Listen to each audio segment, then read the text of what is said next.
Oh, what a day! What a lovely day!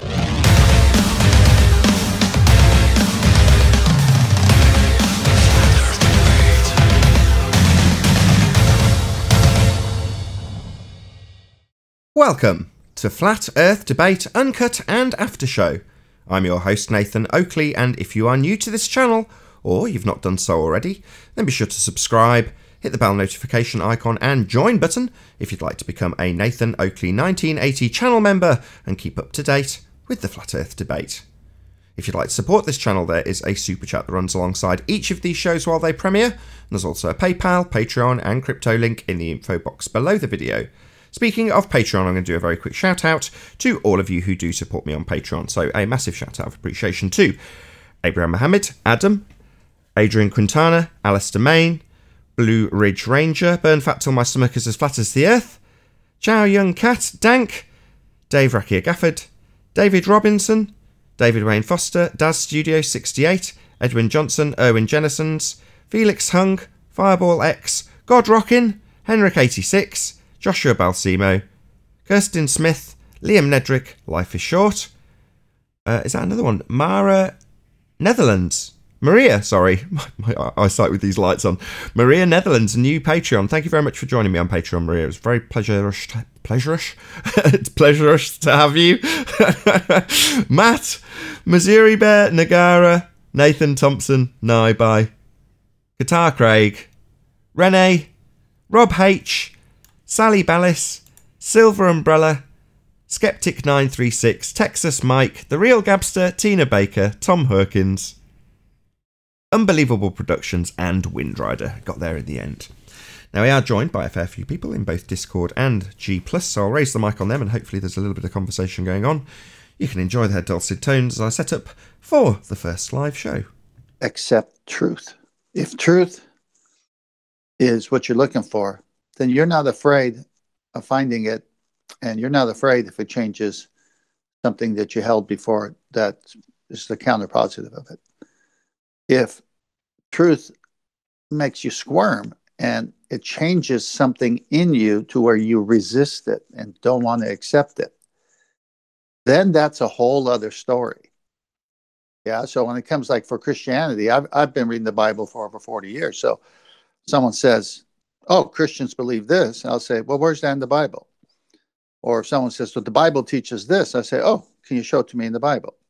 So I'm not afraid of it. I just want to see it so I could study it and see if I come out with that same interpretation that they did.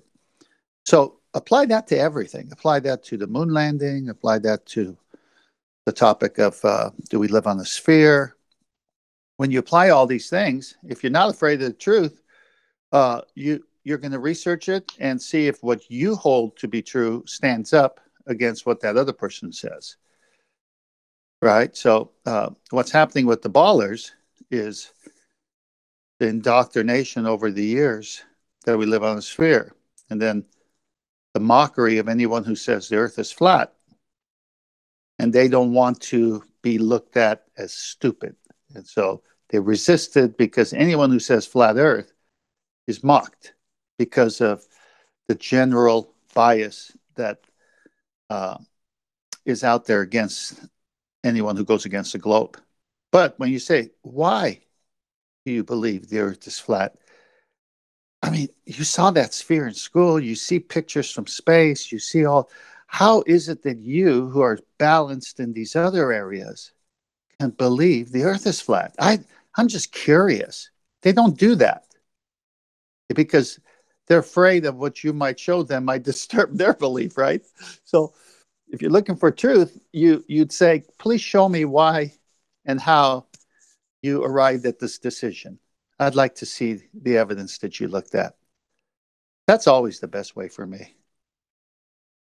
I agree, but how do I say it? Like, it's easy for us to say that because we've like went through like the baby steps to where we are now. And like, I guess. No, I'm not talking just Earth. I'm talking on any subject. It's the way you should be that way. Yeah, no, but like, I think even the Bible says like to like not spare the rod, like, you know, while there's still a chance. Like, I think some people if they start getting trapped by the lies too soon. I think it Well, just becomes too hard for them to like come back. You just went a big right turn on me there. And so let me go where you just went. Now, deception is everywhere, and it's up to good parenting and good parents to warn their children about deception. So that's a different subject. Now, is there lies out there? Yes. Is there deception? Yes. Okay, well, warn and teach and share the values with your children that you want them to have. And you have them for only a few years. They become adults, and they're either going to adopt your values because it was true, or they're going to rebel against it, or they'll have other sets of values. But we only have our children for a few years. So it's up to us to make sure that we draw a line between what is deception and what is truth. Did you see I trimmed out yesterday's pre-show, the end of the pre-show? I was laughing my guts off this morning while listening to it again. Did you like the title? That was great. What? Did you like the title? I have to go read it again, but I remember something about Jedi and something else. Oh, yeah, the double D. The double D degree if you're a baller. No. Yeah, the donkey line you have in there. Oh, right. Yeah, it's donkey dick. Yes, I see. The double D. Oh, I get it. They got a DS yes, and indeed. MA. I had to toy with what to call it. So in my mind, I'm like, I'll title it Donkey Dick Horizon. But then I thought, that might get it flagged. So then I thought, well, if I get a picture of a donkey and put a name tag around it with Richard written on it, maybe that'll be all right. But then I thought, what's the point? You don't need the word dick in there, even though that's precisely what I'm talking about, the donkey dick geometry. But nevertheless, I thought donkey geometry, that's good enough. But there's also the bait and switch talked about, and also the Jedi mind trick. So I'm like, oh, how can I do it? So I ended up calling it donkey geometry and the donkey geometry and the Jedi Horizon handwave. Yeah, that was fun. And when I saw it, I said, I can't wait to watch this. And I thought it was going to be this, like what we're doing now. And they said, oh, he's just replaying that live. Okay, got it. So then I just was making my coffee, and I was laughing so hard. I like the Jedi reference. I thought that was really good. Yeah, I think so. It's because it is like literally just forget everything we've ever told you. You're like, yeah. That was great. Basically all it is, though, isn't it? A Jedi mind trick that they think they're getting away with. But then you see, we were discussing it yesterday. This morning I watched, again with a Black Swan search, Mr. Sensible. It's like, will these people never give up? And you think, okay, let's have a look, see if there's anything that's not an ad hominem in here. So you go through it, ad hom, right, not relevant. Well, it's just going to be completely no Black Swan info. And then, he's like telling us about the two horizons, the one that's refracted and the one that's geometric. And you're like, how many times have I got to tell this clown in his comment section? It's because he keeps removing them. He just keeps deleting my comments, what can I say? Anyway, keep telling him we've only got one horizon. We haven't got two horizons, a geometric and an apparent one, especially when the word apparent's redundant. It's completely unnecessary. All horizons are apparent. The clowns think that by using this redundant term, they can engineer in a second horizon and then go, yeah, there is only one. Geometric one and apparent one. That's just one. You're like, no, that's two. Right, you count. That's what we were talking about earlier with Righteous about red pill philosophy, putting your clips together with Mitchell from Australia. That was great. He had one from Mitchell, one from Ballbusters, and one from Flat Earth Debate, and he only put out a few seconds of Brenda and then a bit from Mr. Sensible, and then he used it as a teaser. He's like, if you want to see the other half, come over to my BitChute channel and you can see it there. So I was like, that's a very good way of doing it. But Eagle Plane and Anchor had also trimmed out a bit with Rumpus and a couple of others. I don't know if that was the full video that it just like nicked from he's trying to get it away from YouTube, right? He's actually treading quite. Yeah. I should really say this. Maybe I'll watch this and listen. There's a part of the terms of service that says you're very specifically not allowed to direct people away from the platform. That's part of the terms of service, and they have penalised quite big channels for doing it. So Linus Tech Tips, who's got 10 million subscribers, he's a massive channel, and he had his channel certain limitations put on his channel through a community guidelines strike on account of the fact that he was directing people to go to Twitter. No, not Twitter. What's the other one called that the gamers use? Twitch. Twitch, that's it. He was directing people to Twitch. So they shut him down. They're like, that's a violation of the terms of service. You can't use our shit and then tell people to use other people's shit that's the same as our shit. That's one of their terms of service. So, if you're listening to this red pill philosophy, maybe be a bit more careful with your phraseology, because eventually you won't have your, I don't know if he's got 100,000 subscribers or something like that, or maybe even 200,000, I don't know, a lot of subscribers that you can appeal to go and, circumnavigate that term of service by a bit more careful phraseology, because eventually they'll catch you and they'll just say no, bye-bye, and that'll be it. You won't have any means of getting people to funnel them into his channel just because he's in violation of the terms of service. So at the very least, read it and see if you can circumvent it, if that's the right word. So Nathan, based on what you just said, I have a thought. So can you put links to your other things, like in links without saying it? Like if you've got an Instagram or Facebook or any of that stuff, or is that not allowed? I can't remember. It's been a couple of months since I've read the terms of service. I didn't read that bit with any particular interest when I read the latest update. I vaguely remember scanning over it and what it says, but ultimately speaking, you're not allowed to direct people off platform. That's essentially how the phraseology is. So there's obviously going to be... But don't people... I was about to say... There's going to be people that put links and direct people off platform that is technically not allowed. I'm saying it works for YouTube, because people on their Facebook put links to YouTube on their Facebook, so people on Facebook go to YouTube. Yeah. So what? They're not against that, are they? No, they're going to be all for you promoting people to come to YouTube. But once they're here on this website, they want you to stay here. The whole purpose of you being here is to stay on the site as long as possible. It's just a website. All YouTube is a website, and they want you on the site as long as possible. If you're saying, go to this other site, they're going to say, no, that's if you're using our stuff to produce videos on our coin, in our servers, then you're not going to use that to send people elsewhere. Redirect them here, because that's what we want them to stay on as long as possible. As soon as they finish one video, we want them to stay on the platform and look at another. The whole thing that they're gauging you on in terms of your quality of YouTubing is watch time. How many minutes do you retain people's attention on their site? That's how they gauge you in terms of how good a YouTuber you are. Watch time minutes. Right. So they probably don't mind if you use other sites and direct them to YouTube, but not the other way around. Yeah, they're going to love it the other way around. Yeah, redirect people over here from Facebook. Oh, what's that? You say they're spending hours and hours on Facebook. They should be spending those hours on our site. That's their attitude, and it's in their terms of service, and in that, not in that terminology, but basically saying exactly that. Don't redirect people off platform. So it's one of those that obviously, if you're just putting a link to your GoFundMe campaign, you could argue, if you were a YouTube person that was out to, enforce the rules exactly as they're worded, well, no, you're directing people off platform. However, as far as I can remember, there are certain, what are they called? Stipulations, or I've forgotten what the words are. Caveats. Guidelines? Yeah, caveats that basically have various affiliated sites that you are allowed to redirect people to. So the shop that I use, for example, was specifically recommended to me by YouTube. I picked it off their list. That's why I picked it.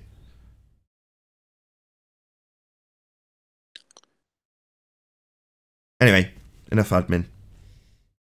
Actually, it's a good segue for me. I started 10th Man Dishes, my YouTube channel. Hold on. Channel plugs are earned. Can't just launch into plugging your channel. What do you think you're doing? You're obviously very new to this. Sit back down. I'm only joking. Plug your channel. Go ahead. I'm only kidding. I was just food for thought. Come on, man. Boom, boom. So, yes, it's my first attempt. So I've got 2 videos up. One's with a chicken recipe, one's with ribeye. And Quantum Eraser was great. He loved my video on ribeye, and then he put up his own recipe in the chat or dialogue or whatever, the comment section, and I loved it. And it just inspired me now to just think bigger. Like, yeah, if you've got a different recipe, put that up too, and then of course everyone could see it and try it your way too. So that was really cool of QE to do that. But anyway, it's called 10th Man Dishes. D-I-S-H-E-S. Put a link. Drop a link in Master B. Drop a link. Okay, I'll put it there. But here's how I arrived at dishes. Because I could dish it out with food, or I could dish it out on any topic. So that's why I came to that conclusion. Very good. If you can pop a link in Master B, I'll actually put it on screen. So because that's my way of actually... Us just talking about your channel won't get people to go there. If I put it on screen... No, I got you. All right, I'll do it. We wouldn't normally plug a cooking channel, but 10th Man is actually a ball buster, so therefore we make an exception. Hang on, there'll be flatware. There'll be flatware introduced on the flatware.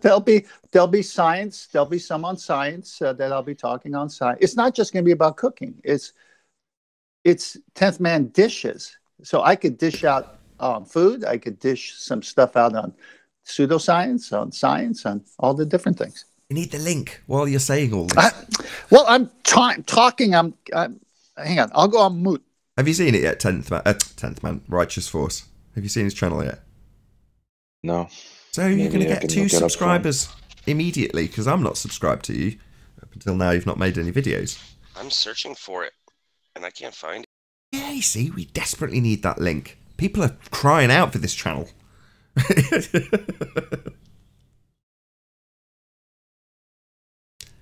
Let's have some elevator music. Hasn't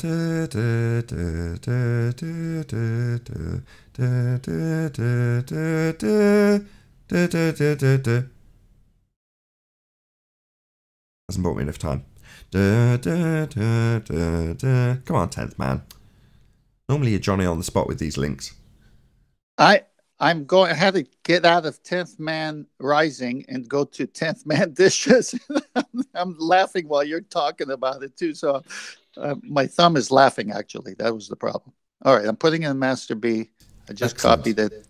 Hold on. Nice. Let's see if that works. Try that.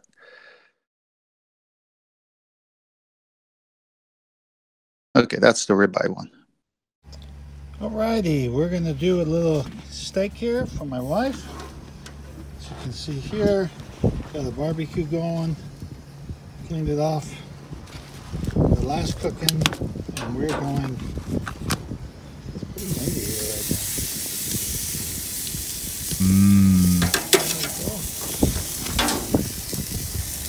So she asked for it to be medium. So we got almost 450 here. It looks like. See what steak is looking like here.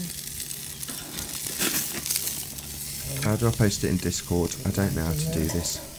So you can see the scoring, right? So what you want to do to make it really look nice is get that to happen another way. So if we go this way, then you'll get the squaring of it all. Yep. Yeah, you did. Oh, that looks lovely. What kind of steak is it? Ribeye. Ribeye, you did say, sorry. That look, huh? It does say in the title. That's about the way our medium is.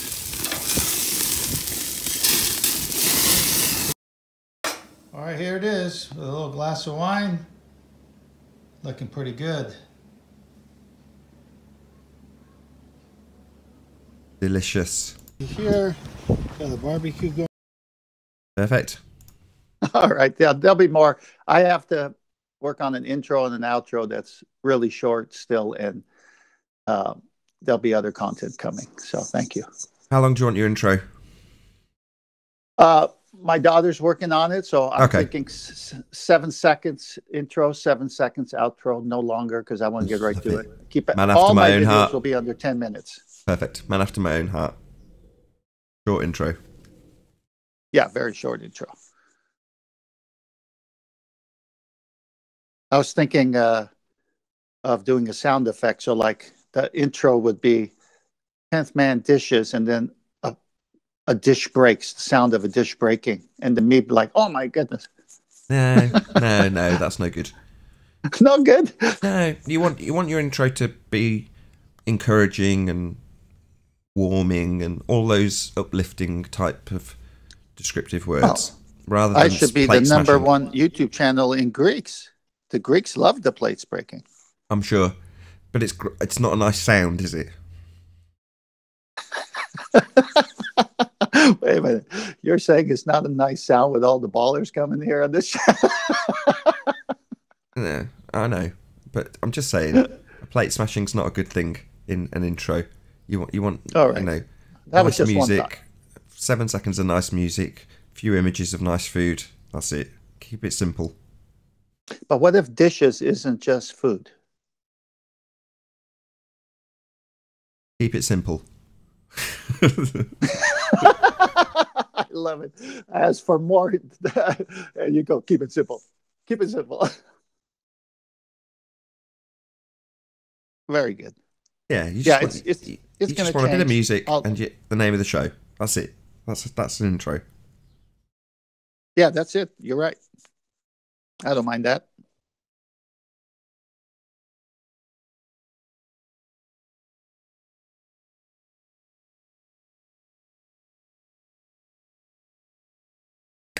So the live stream's always going to be in the second channel from now on. I know it was half and half up until now, but now it's only going to be on the second channel on a Friday.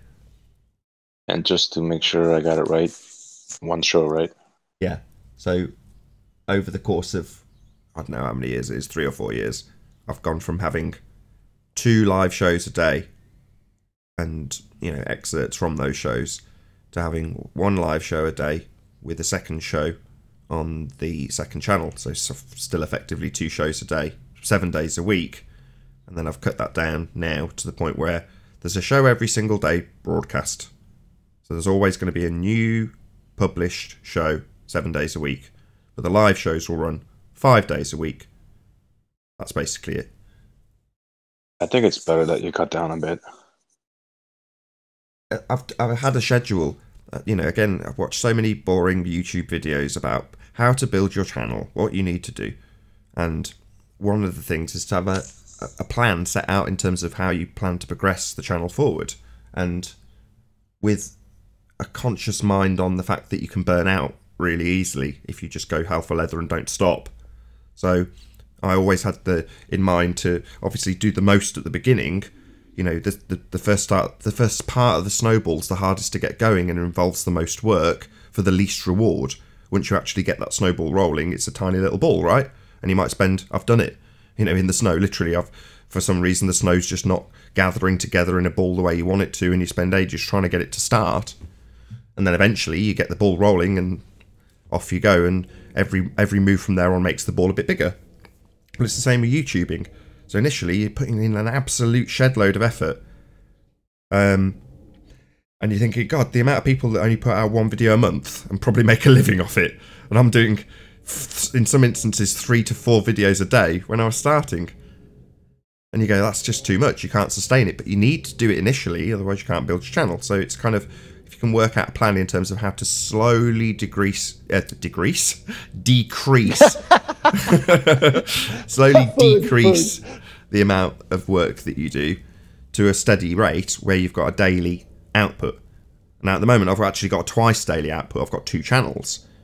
Well, I like that arrangement because, you know, I do actually enjoy what I'm doing, and I do want to have, you know, I do want to do the extra hour and have sort of stuff in reserve, stuff for, you know, the more dedicated audience on the second channel. I like that, so I want to keep that. But by the same token, it is just too much work. Physically, I can't do it. I'm running out of hours. I'm going to bed at 2, 3 in the morning each night. Hopefully the new iPad will make me a little bit more efficient, because crashes and digitizers not working and stuff makes life a lot harder. But it's still, you know, it's physically the amount of hours that you produce material and therefore have to do post-production on that material that I haven't got enough hours to do it, basically. So I've always known that, and burning the candle at both ends only works to a certain point. So I've just, like I say, I've now literally reached the point where I'm extinguishing the last bit of one end of the candle. So I'm only burning it at one end from now. You know, I'm going to do 1 show each day, 5 days a week, and there'll be a unique show that goes out on Saturday and on Sunday. Every other week it'll be Ball Busters, and every other week it'll be a show from the opposite channel, if that makes sense. But there'll be a new show every single day released. Does that make sense? Yeah, I've never had an issue with your 2 channels because I'm subscribed to both. So whenever I see the notification, I know you have 2, but it doesn't occur to me which one I'm going to. I just go to it. So it's never bothered me either way. Right. And Go on. I was just gonna say, and something else that, because you said like burnout for yourself, but I also thought, there could be burnout for the audience too, because at one point I remember you were cracking so much content, it was like I was falling behind by like a couple of weeks sometimes, and I'll have to like binge watch a lot to catch up. So that might be another thing. Anyway, sorry for interrupting. Exactly. The main reason wasn't necessarily for the quantity of material I was doing it either, it's for the exposure. So on a regular basis, people are seeing a new upload from you, as opposed to them having the time to physically dedicate to potentially what might be 4 or 5 hours of material. When I was first doing it, a day, a couple of hour shows each day, and trimmed out clips. Like you say, you're up to 5 hours of material, just the stuff that's actually produced, ready to watch, let alone the amount of time that actually goes into making it. And you can easily see how your entire day will be consumed by that. Whereas now I'm thinking I'm quite liking getting out the trimmed, concise clips when they're available to do so. Sometimes there's a massive amount of stuff that you can trim out and sort of tart up and put out as a separate video. Sometimes there isn't. But by the same token, having the actual time to do it in a decent way is better than having just endless hours of material out there. I'd rather have 1 hour live, a couple of hours uncut and after show each and every day, and then a couple of trimmed out clips here and there. And that's it. Like a highlight of the show? Yeah, so you've got show highlights, you've got a full, for those who want... I remember talking to Dave Murphy about it, and I'm like, yeah, I want to keep the show under an hour. He's like, but I like the 2 hour plus shows. I like to, sit and really get into it and put it on the podcasts or whatever, the MP3 player or whatever, and listen to a long show. And I'm like, okay, fair enough. So I thought, well, how can I do both? Because I don't want it to be more than an hour, the live show. I think that's a good length for a live show. And yeah, I agree. People knowing that it's only an hour and knowing that it's live, specifically live for that hour, means that generally the best content gets crammed into that hour. I remember Anthony at the start was like, no, keep it to 2 hours. I might have something else that I think of later. And it's like, well, you've got to know what you want to talk about and get it talked about. Because otherwise you run out of time. But you still want the material. So by the same stretch, yeah, you want a really good, concise show, but you also want all the other material that goes alongside it. This being some of it. This is the pre-show. We haven't started the live show yet. And this conversation obviously is being recorded, therefore will still reach an audience. And it's worthy material. Sometimes the pre-show is really boring. The after show is always generally exciting, I would say. I don't think there's ever been a really dull after show. It doesn't tend to happen.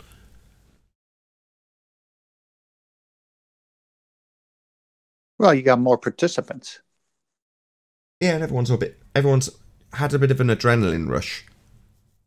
And then they get a moment of respite when the live show ends. But the adrenaline's still coursing through them, so the after show is just geared up to be good, typically speaking. Again, it's obviously going to be exceptions to that rule as well. Not all the after shows are great. Yeah, it depends what flow you had during the live show with a topic of conversation and who came on, who didn't come on. And sometimes when no baller comes on and you're just summarizing points that we all need to have down as the proper way of debate, those are some of my favorite shows.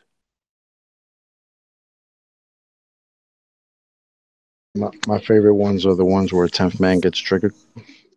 Those are my favorite shows. You like those? Yeah, I mean, that you don't really get triggered. I love those. Well, if you call passion triggered, then I'm guilty. Nah, I don't care about that. What's going on, guys? Hey, Chocolate. Hey.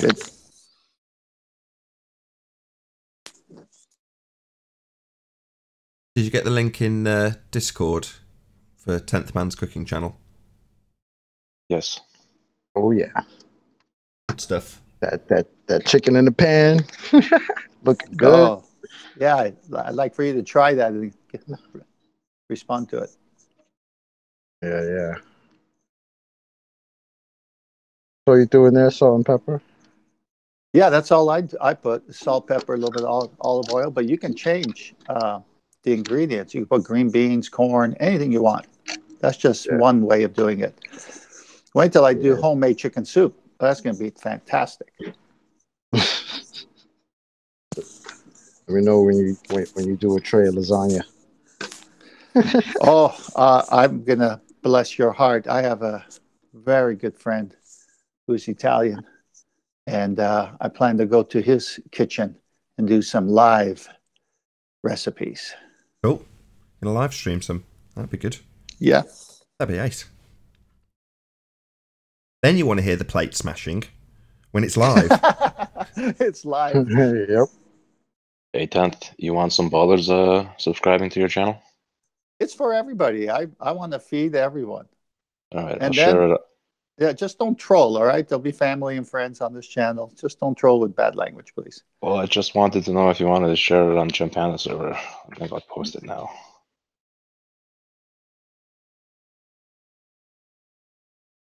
Oh, what a day! What a lovely day!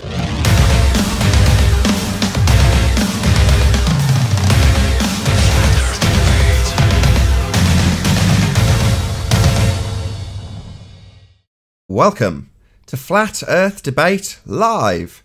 I'm your host Nathan Oakley, and if you're new to this channel, or you've not done so already, then be sure to subscribe and hit the bell notification icon to keep up to date with the Flat Earth Debate. If you'd like to support the channel, there is a super chat that runs alongside each of these shows while they're live. There's also a PayPal, Patreon and crypto link in the info box below the video. Most importantly, if you'd like to join the discussion, simply mute the page you are currently watching, then click the link in the info box below this video to join the panel and express your views on the nature of Earth. If you do join, please don't swear. If you do, you'll be ejected, and if you are, please don't try to rejoin the stream using sock accounts. You'll be warmly welcome back on the next stream. Please also share the show on social media. Sharing the show obviously increases the live audience, but this in turn increases the chances of a more diverse panel, so please share the show on Facebook and Twitter. And one last time, if you're new to the channel or you've not done so already, then be sure to subscribe and hit the bell notification icon to keep up to date with the Flat Earth Debate. If you're watching this on the premiering stream, then subscribe to my second channel if you did want to watch these shows on a Friday live. Now, we are joined by Chocolate Sane and 10th Man in G+, together with a whole bunch of people in Discord, so welcome one and all. Good morning. Yo, yo, yo. Hello. Hello. Good morning. Good morning. Any signs of a physical geometric Earth curve edge? Are we going to get Should we get off on a tangent? What, a bent tangent? Can't be doing geometry with no bent tangent lines. Any signs at all of any Earth curvature? Not from El Prado Golf Course. Not from across the street to that golf course. Because that's a very specific geographic location. Any signs of axial rotation? Not of the Earth-based variety. Discord? Any arguments recently about Earth spinning? Everyone mute? Oh no, not everyone's off mute. Hardly anyone's off mute. Ah, do it all myself.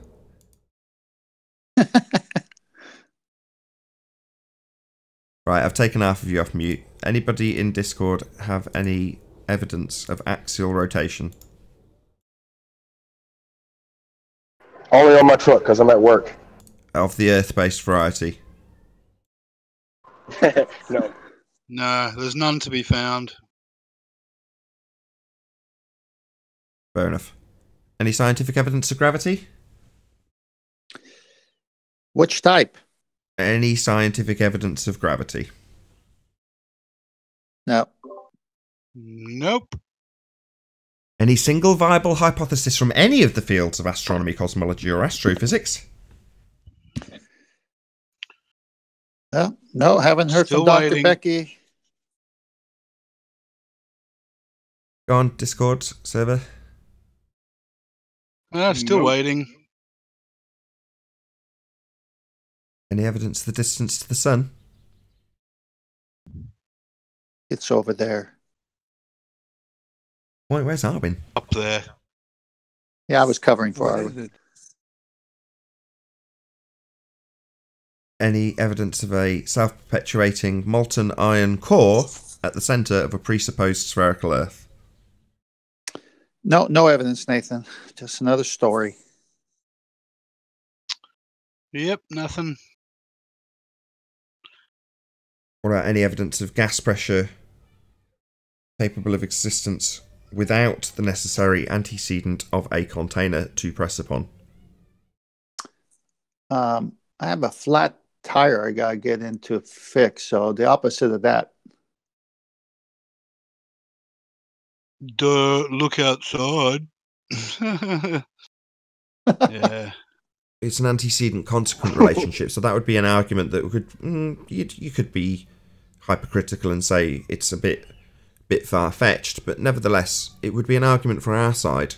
Given that there is an antecedent-consequent relationship with gas pressure and containment, without the container there can be no pressure, then going outside experiencing gas pressure would be confirmation that there must be containment, because the containment is the antecedent to have gas pressure. Yeah, So like my Yeah. flat tire that can't hold pressure right now. It's always been a little weird to me. Go outside as proof of a vacuum in the sky. When we go outside and I'm still breathing outside, that's gas pressure. That's not vacuum. So how is it going outside as proof of vacuum? It's not, it's proof that we must have containment for the atmospheric pressure that we experience. Without the container there can be no pressure, to quote conspiracy cats. But then they say, where's the barrier, right? Who cares? Antecedent That's consequent right, relationship. There must be one, because without the container there can be no pressure. So, do I know what the sky is? No, I make no claims about knowing what the sky is, but I definitely experience gas pressure. So your original assertion, which is to parody a Globehead assertion, will just go outside. We've still got gas pressure, therefore the sky must be a vacuum, would be the argument that you're parodying. But ultimately speaking, the antecedent consequent relationship to have gas pressure in the first instance is one of containment. So in other words, what I'm saying is that could arguably be our position. We could say, well, just go outside, you experience gas pressure, therefore it must be pressing on something. But they use the argument. It's ludicrous. Yeah, right. Well, they may. Go on. All right. Well, then how come they got spacesuits and spaceships that have to contain their own oxygen in the medium that doesn't exist? Yeah, so to expand on that, to expand on that, you're saying if a spaceship needs containment to maintain a decent level of atmospheric pressure or equivalent inside the vessel for the man inside to be claimed to be breathing, then why would it be the case that the vessel requires containment to maintain the gas pressure, but Earth does not? Well, it's a complete contradiction in terms. If the man inside the vessel that's escaping Earth's atmosphere requires containment to keep his pressure, well, then so does Earth. And it's a consequent of having a container. The gas pressure wouldn't exist if we didn't have something to contain it. Now, do I know what's containing it? No, I don't know what the sky is, and we're lied to in droves about what the sky actually is. Claimed to be a violation of the second law of thermodynamics in the form of a sky vacuum called outer space. Hello, Arwin. Hello. Any evidence of the R value, Earth radius? There is now evidence of an R win. Good one. Chocolate, you're taking risk. Can't argue with that. Can't argue. Love it. I think that concludes the housekeeping. That's a good reply. I didn't catch that. I'm sure it was a pun. Everything's with R. You can't even say anything without R when Arwen comes in. So That's right. everything you have to say with an R. There's a small army of concave wins in the chats of various different channels. There's the Dar win, and there's the Horizon win, the SIP win. There's all these different wins. It's famous. Owen has his own elven army. Yeah, it's got his own little army of trolls. They're not affiliated with Arwen, just in case everyone gets that impression. Somebody actually trolling him. A concaver Yes, called Commander Arwen. It's a concaver called Jason McCormack. Shame it's all wine. Say again. Shame it's all wine. Not win, wine. Well, the IJN is that's a type of verb. There you go. That's Dutch. And it's really not very well known outside of the Netherlands. Are they saying you're of good vintage, our wine? It's just the Dutch angle of the word. It's not even win. It's more like No, vein. look, it's more like vein. In that isn't it? context, in the Dutch context, it means nectar wine of like the a gods. drink. Or vine, like a grapevine. The wine of the R. Yeah. Yeah. Not win. It's more like wine or vine. No, but you can say win. Vine, wine. You can think of it as No, but being no, win. no. That's absolutely not how you pronounce that, and I refuse to accept that. I thought it was Harvein. That's how. Say it. A. But which Yeah. bit? I win. No, not I. A. A. Yeah, but which part of your name? Which part of your name has got that sound in it? Is it Just say vein? Arwin. Harvein. It's all. Harvein. There you go. Almost there. Yeah.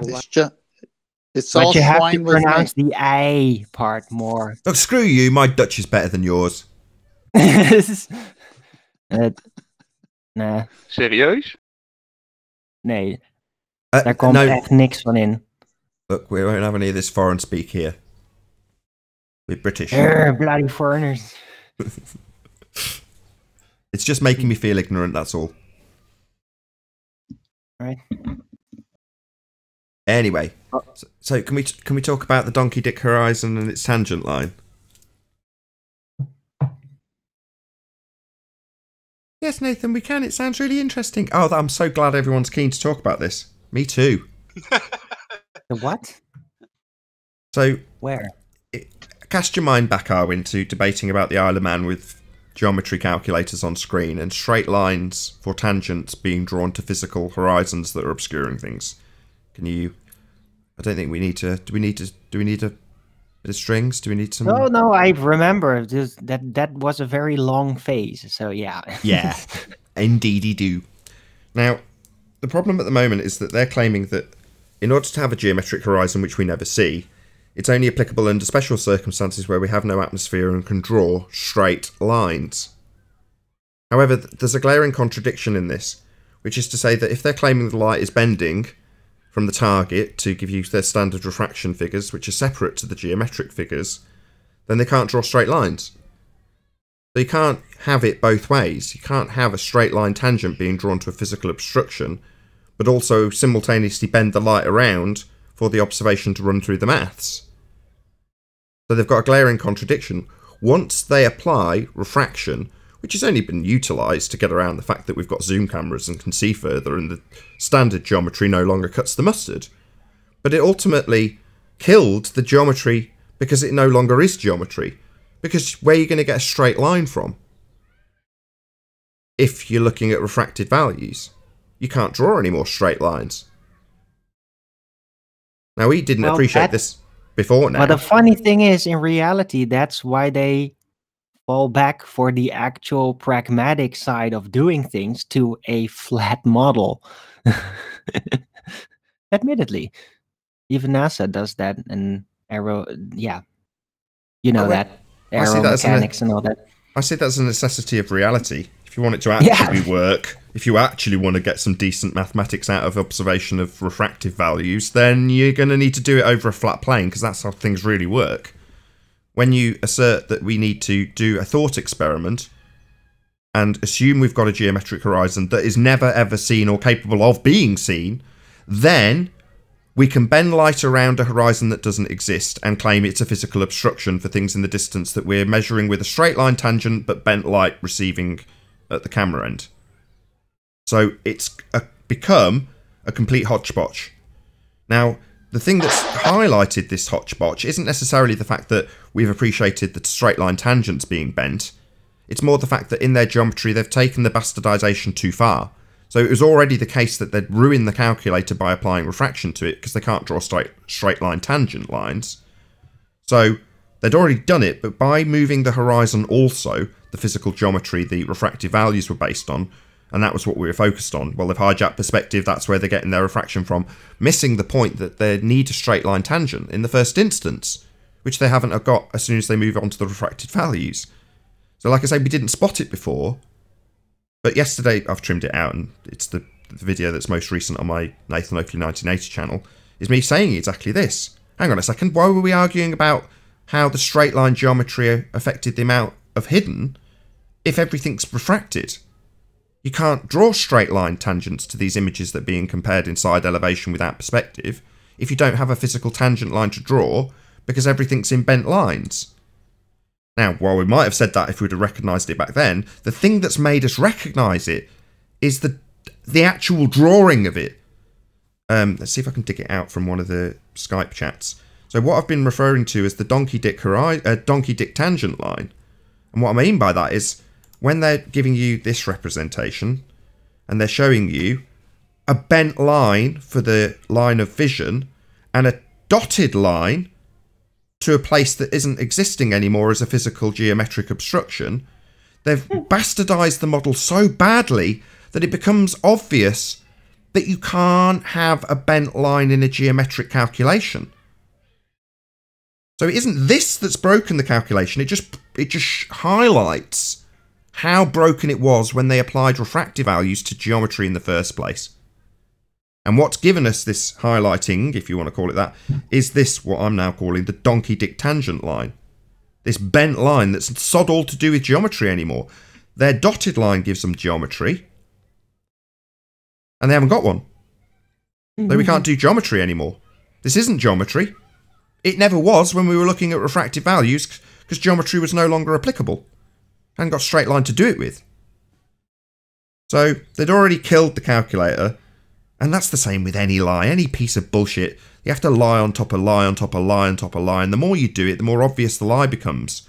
Well, this is just the next level of bullshit on an already broken calculator for a number of reasons. But it's the straw that breaks the camel's back in terms of making it so glaringly obvious that they can't perform geometry anymore. It's gone beyond that. And this is the thing that shows you this bent line. Anyway, that was my topic for the day. Yeah, I think the loss of their geometric horizon, the loss of the physicality, the actual geometry that their model requires, I think I don't even think they understand yet how detrimental it is, how devastating it is. Because, I mean, just relinquishing the physicality of the geometric horizon, I mean, how many arguments does that just, how many arguments on the ball side does that just negate? All of them. Throw in the toilet, like all automatically. All of them. I was thinking about this in the shower today. All of them. So I was thinking, just because it was on screen at the time, we had the Isle of Man model up, and I'm like, what's the whole point of that argument then? It was all for nothing. It was totally irrelevant. We weren't doing geometry at any stage. If I asked them to go back now with this donkey dick horizon idea of where the horizon's situated because it's being refracted, and we never see a geometric horizon, then we've never had a geometric obstruction with a straight line being drawn for a tangent. So none of the arguments make sense anymore, Chocolate. They're all down the crapper from this point. Hey, I got a good one for you. It's the foundation of the ball. I got a good one for you. It's not the straw that broke the camel's back. Hold on, Arwin. Hold on. Whoever said that, just say it again, please. It's the foundation of the ball. Exactly. They're arguing for physical geometry and sphereness for the place we live. And they're saying we haven't got physical geometry. We don't have a observable geometric horizon. It's like, that's where you die. That's the end of the argument. That's what you're arguing for. It's the basis of your religion. Sorry, go ahead, Arwin. Yeah, it's not the straw that broke the... one. Are you named Arwin? Relax, buddy, relax. Go ahead. It's not the straw that broke the camel's back. No, it's the straw man that broke the donkey's dick. Wow. Yeah, like I say, the idea of being able to do geometry with bent lines on the calculator on Metabunk, where it's got one right below the other, that was already a bunk idea. We just didn't recognise it till now. But, you know, as soon as you actually start showing us a bent line, you go, hang on a second, This isn't geometry. What the hell is this? Complete abortion. That's not your model. That's not geometry. That's not a physical edge. What's this now? Yeah, you keep fighting for us being able to loom something that's supposed to be physical and geometric. Because every time you do, it kills your model. Yeah. Okay, I actually stole the joke from never seen the Estimon. geometric horizon. They're getting chocolate? Yeah. No, I was just saying, I mean, keep saying things like we've never seen the geometric horizon because we have an atmosphere. I mean, what? Oh, the Jedi mind trick. Yeah, that was part of the bit I trimmed out. We've never seen a geometric horizon. Oh, wow.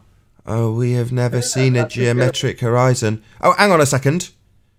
Hang on. What's that you say about the Isle of Man? Where's the beach? It's blocked behind Earth curve. It's blocked behind the physicality of the geometric horizon, but we're going to calculate how many feet and inches are missing behind the geometric physicality of a horizon. Your hand wave's not going to work, globe morons.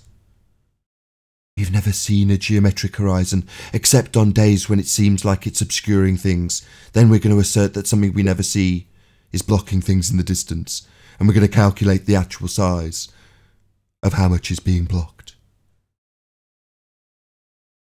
Just a mind experiment. And then we're going to say things like refraction allows us to see 10 times further than we normally would, while at the same time bending cranes. Yeah, refraction is great.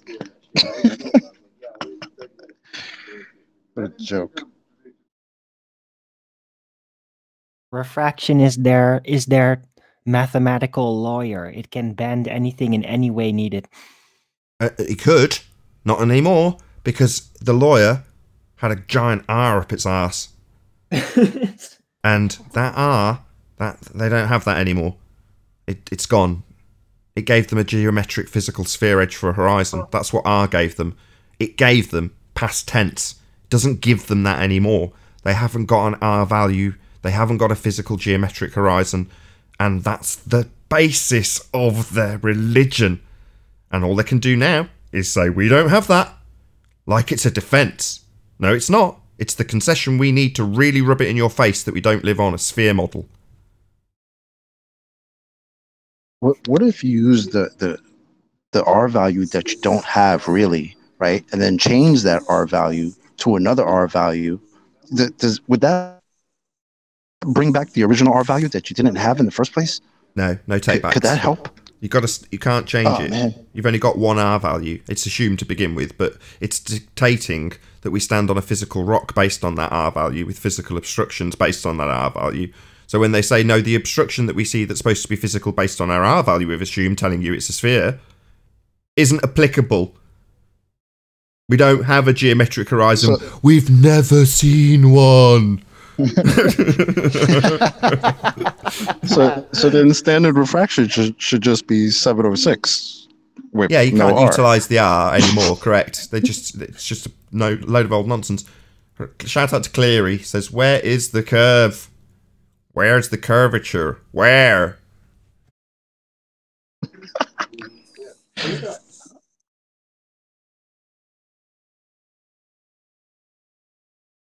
Don't they have to use actual math to get the radius, Nathan? Yeah, they'd need to do straight line geometry. That's what they do. All right, so they use actual math to get the geometry for the radius. Then when it comes to explaining it, they're going to say it's arbitrary. Well, is the original math arbitrary? Yeah, completely made up. A mind game, an experiment that doesn't exist in reality. A thought experiment.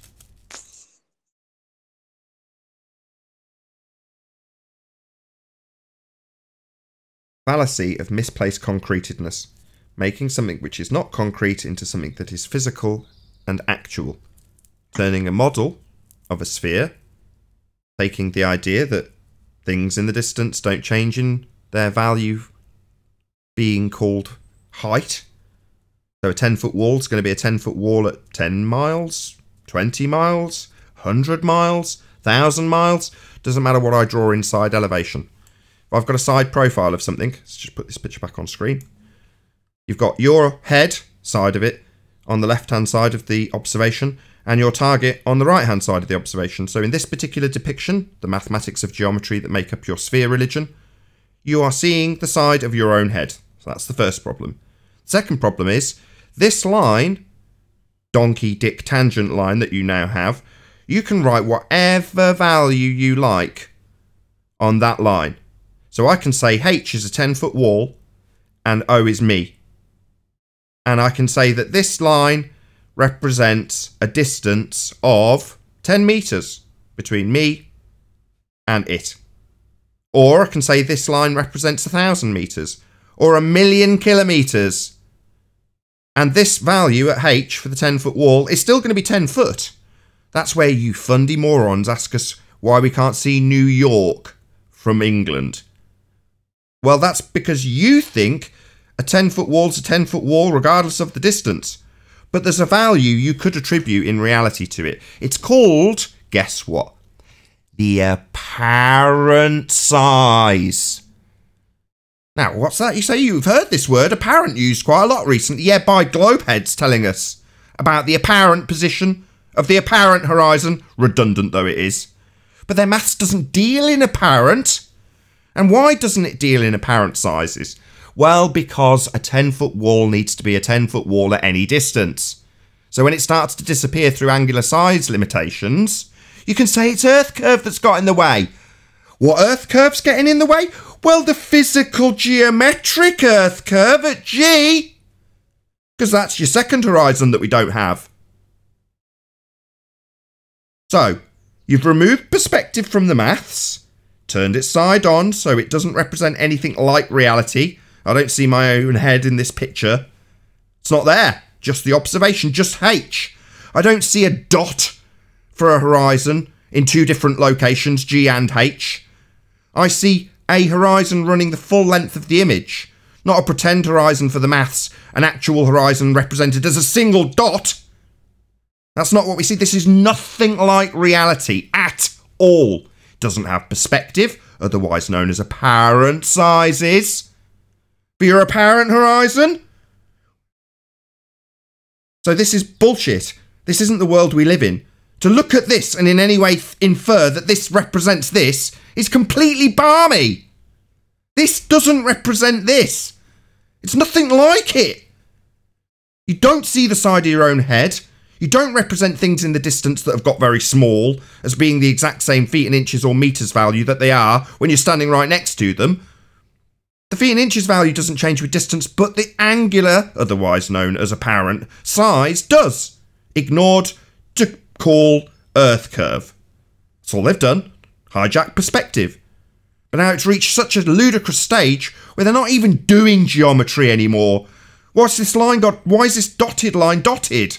That's giving you your geometry. Oh, because we don't see it. That's why we've got a dotted line for geometry instead of an actual line.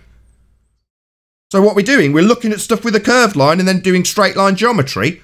No, that's a total bastardization of geometry.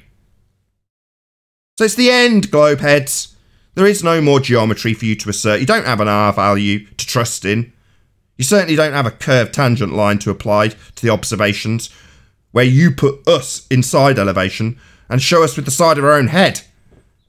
So it's game over. You've got absolutely nothing to hang your sphere religion on anymore, muppets.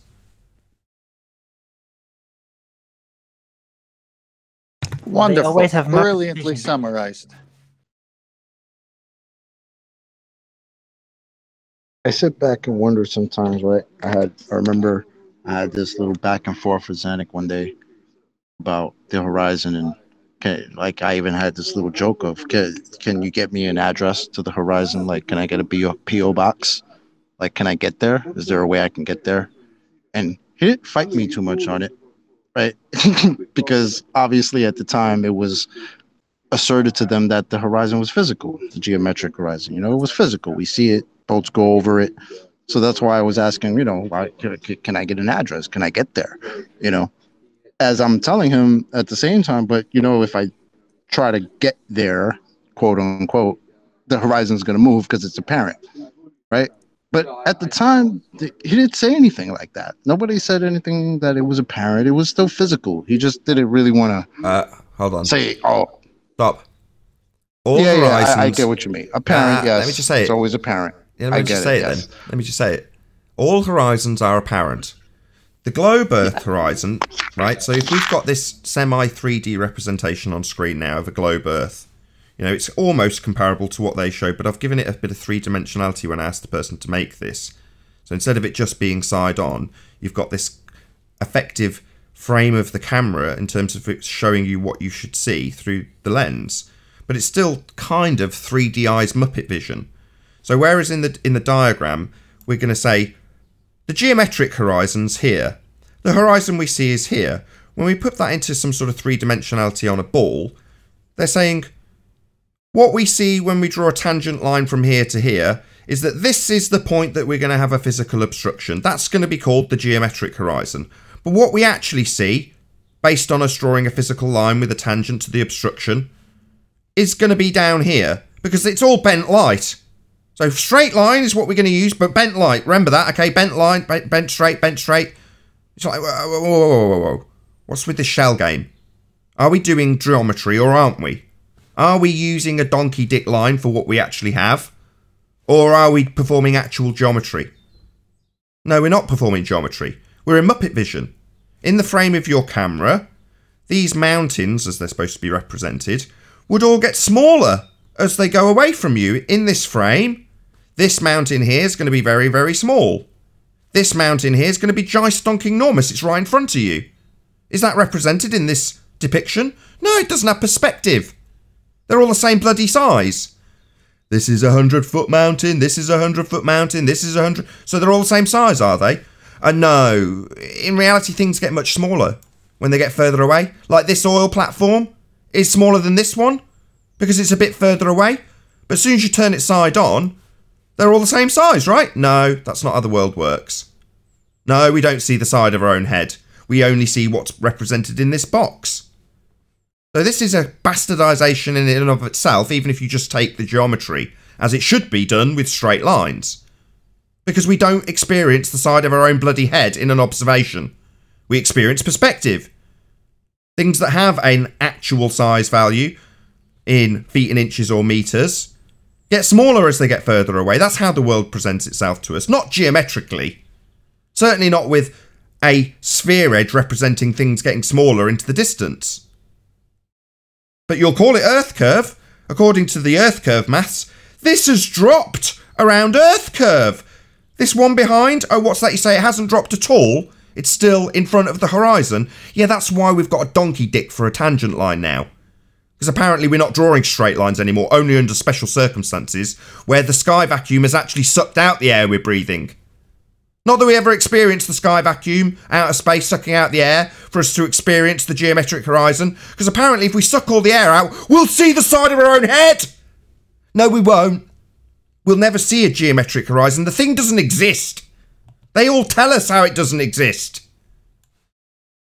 I'd like to offer some cowbell for this. I just posted in Master B, so I don't see Righteous here. So Chocolate, can you put that up? The last one. On screen. All right, so you have it on screen, right? Fictitious Words. geography.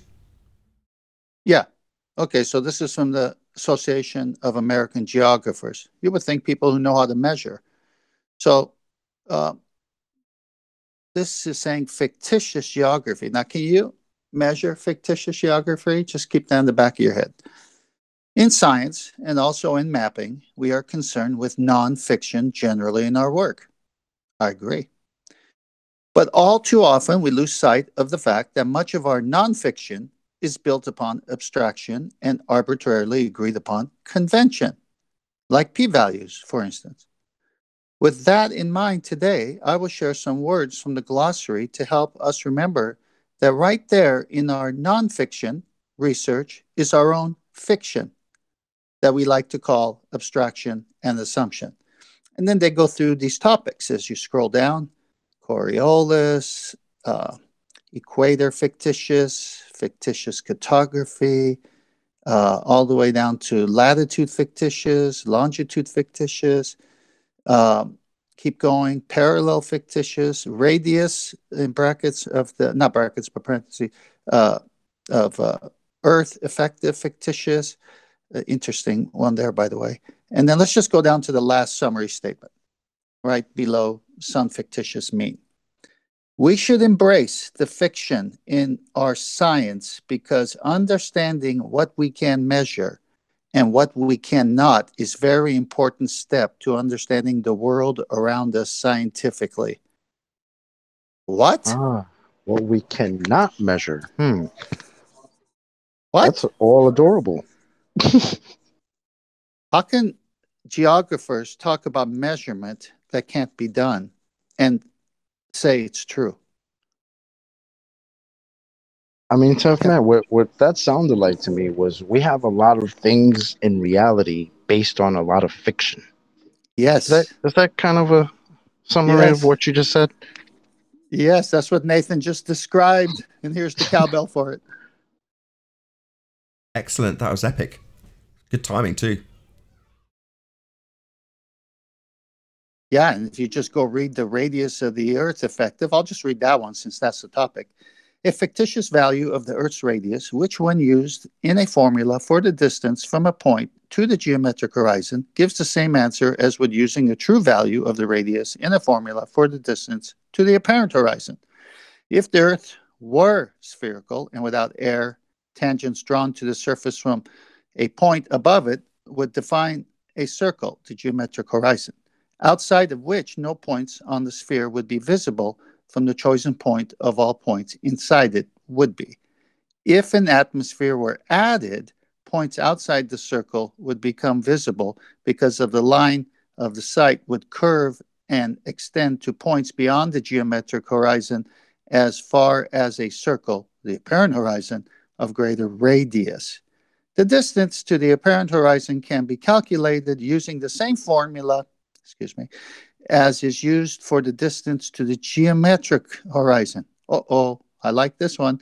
In that formula, a larger value, the effective radius, is used for the radius of Earth. The effective radius for points of observation within the troposphere is greater than the true radius and increases with wavelength of the radiation at which the observations are made. In particularly useful in determining without long calculation whether 2 points a considerable distance apart will be intervisible or able to receive each other's signals. For radio waves, the ultra-high frequencies, the effective radius is about 4/3 of a true radius. It's hard to believe people could write such garbage. Well, it's in a category describing abstractions, right? Well, remember this quote? Math is reality. Red rhetoric. Math is an abstraction.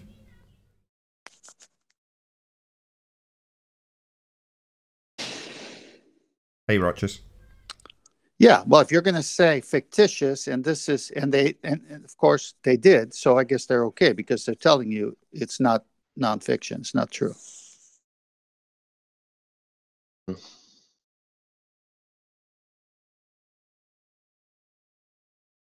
I got a minor correction for you, Nathan. Good. Didn't you start out while Chocolate was speaking? You said all horizons are apparent.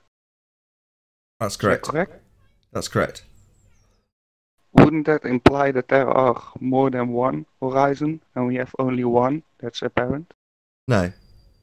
Apparent is redundant. So the geometric horizon is apparent based on your height. So when you move your slider up and down in the Earth curve reification model and your height changes, you can see further over the geometric obstruction. Well, that's apparent. Yeah, I get that, but we got only one, correct? When you say all horizons, it would imply there are more than one. In reality, there's only one. Yeah, all horizons that you can see. which would be the one that we see, right? You could have a We situation. only see one. the There's one. only one. Hold on, let me just clarify this. You could have Why a situation all with. and why horizons? I can clarify it. I just need to get to the end of my statement. So you can have a situation where you've got a ball in front of you and you're looking out over an ocean. Well, you'd have two horizons. A geometric horizon for the physical sphere you're holding and the horizon in the distance. Now, if you want to call one a geometric ball horizon and the other a vanishing point, you can if you like. But you still technically got two horizons in a picture if you've got a ball in your hand. The point is, all horizons are, by definition, apparent. A geometric ball Earth horizon is apparent based on height. So to say, well, we've got a geometric horizon, that would be the apparent position where the sky meets the ground. Well, that's still apparent by its definition. So to say we've got an apparent position where the sky meets the ground and an apparent horizon, well, that's completely redundant and makes no sense and non sequitur. We only have one horizon. Doesn't matter when we're talking about the horizon, whether it's geometric or not. By assertion, it's going to be apparent. So the reason they use the word apparent in that explanation itself is to give you two. One fictitious one that they're trying to qualify with this word salad that's just been read out by 10th man, and the other one an apparent one. Well, the one they described in the first instance was apparent, so it doesn't suddenly give you two. But you can have a pluralization of horizon. I can easily create a situation with two of them in a picture. But all of them, both of them, in this instance, the horizon, vanishing point if you will, and ball, both have an apparent horizon. But the word apparent horizon's redundant. They've both just got a horizon. Apparent's redundant. It's part of the definition of horizon. So it doesn't give you two, doesn't give you an extra one. The one you started with, the geometric one's also apparent based on height. Hope that's clear. Right. And that brings me back to the point I was talking about before when I was having the back and forth with Zanuck, how we were talking about the horizon. Well, back then it was just the horizon. Now, that was pre-Black Swan. Post-Black Swan, all of a sudden now we're calling the horizon apparent. Like Nathan said, that's redundant because we've been saying for years, yes, it's an apparent position. It's in the definition of it, right? Now, all of a sudden, the ball side has to distinguish between a geometric horizon and a apparent horizon. We got to talk about all these horizons now when we all know there's only one. So my question is, why wasn't it brought up before that there were all these horizons? There was actually a geometric horizon that we never saw. Why was that not thought out before the Black Swan was argued? Because it's devastating. Because it's the relinquishment of their religion to admit it. So instead of admitting it prior to the Black Swan, they had the Flat Earth Society punting a model asking us about our edge with boats going over it. Now, I don't hold up that bloody model, and I don't need to justify to twat commenters why boats go over the edge of a flat Earth reification rising up at 9.8 metres per second in a sky vacuum, a pizza pie with an edge for boats to go over and water dripping off it. So why am I answering questions about a model I don't have and its edge, when in reality they're drawing bent lines and claiming geometry inside profile for their edge that they don't have? Hand wave, Jedi mind trick, right? This is not the horizon you are looking for.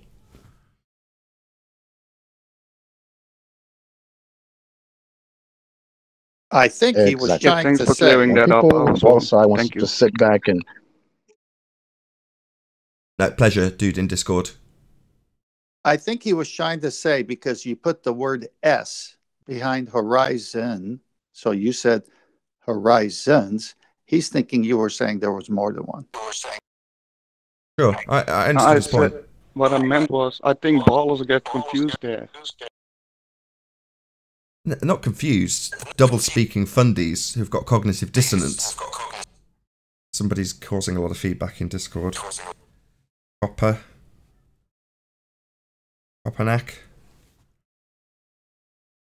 Anyway, yeah, the ballers aren't confused. They're in cognitive dissonance. That's why Mitchell from Australia, big shout out to you, my friend. That's why he absolutely pummeled that Mr. Sensible dude. Because he's got to assert horizons block boats. And it's physical and geometric. And then in the next breath say, we don't see it. You can't ever see it without atmosphere. But it's blocking boats. Well, that doesn't make any sense. So when you have that pointed out to you in a bit of questioning, you're going to be scratching your head and looking around a lot. Because it doesn't make any sense. We've only got one horizon. Their horizon's geometric. Not the one we see. We've never seen it. Except when it was blocking boats, blocking the Isle of Man, bending into a sphere at altitude, running anything through the maths with straight tangents. Then it's physical and real. Then it's blocking stuff. However, when you demonstrate that it couldn't possibly be physical or geometric, then we've never seen it. Yeah, Fundies. This is the problem. This is the biggest problem you guys have, is that you've had to literally reverse your position 180 degrees. And it's noticeable. Okay? You guys never said before, for all these years we've been going back and forth, you never said the horizon is apparent. You never said there was 2-3 horizons or the geometric horizon we've never seen before. You never said that.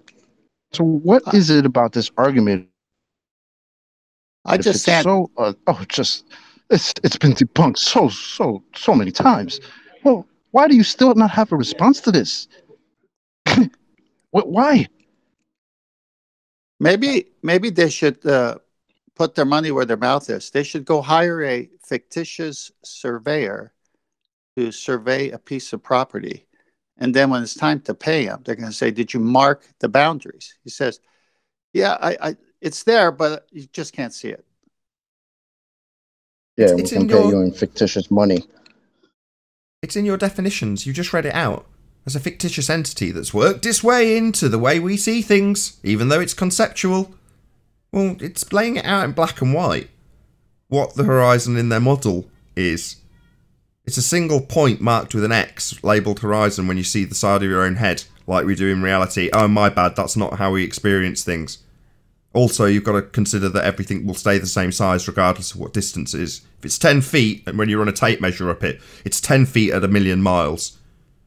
And should the line that I'm drawing and replacing perspective with be straight instead of curved, then you've got to justify why you can't see that thing at 1,000 miles, because I can draw a line between the side of your head and it, write 1,000 on it, and in my model I can see it, if it's flat. So why can't we? Forget the fact we've ignored perspective, that doesn't matter, because I'm a moron and don't appreciate how my model has hijacked perspective and called it Earth curve. So you've got to justify why we can't see things at 1,000,000 miles on a flat plane. Because I don't deal in perspective, I deal in side-on geometry and actual sizes. Actual sizes is what you must deal with, because you must deal in geometry. And the horizon's apparent.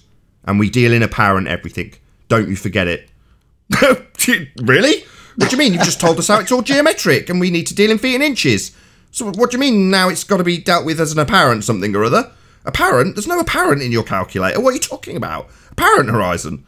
Where's that then? I thought we were dealing in actual, geometric, straight lines and actual sizes. Now we're dealing in bent lines and apparent positions. Oh, well, this doesn't make any sense. How's that going to work in your calculator? Oh, well, I'll tell you. It doesn't! So hang on. Are these An the honorable mention to that should have been on one of the 25 dumbest quotes. I believe it was Chris MCM who said the geometric horizon is a straw man. Okay. Are we these agree. the same people?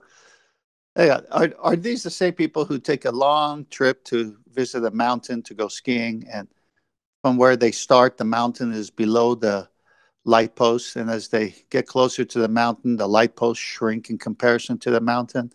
Are these the same people with that Muppet vision? Yeah. Amazing.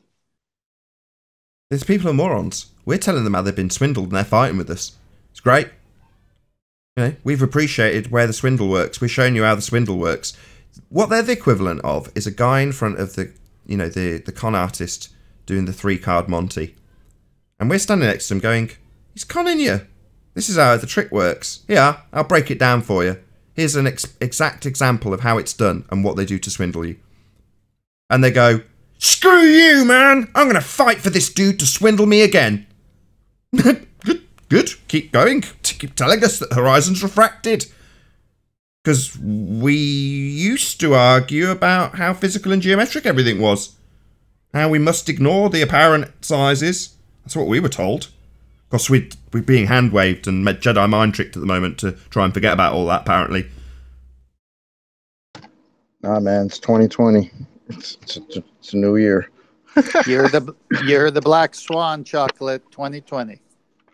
And it actually did start on January 1st because QE keeps saying January 2nd, but I have a screenshot in my phone of the Modus Tollens argument on January 1st. So we started off the year with this. So is that so? Yep. Is that so? Yep. He's got his dates mixed up. No Yep, way. I confirmed that yesterday, yes.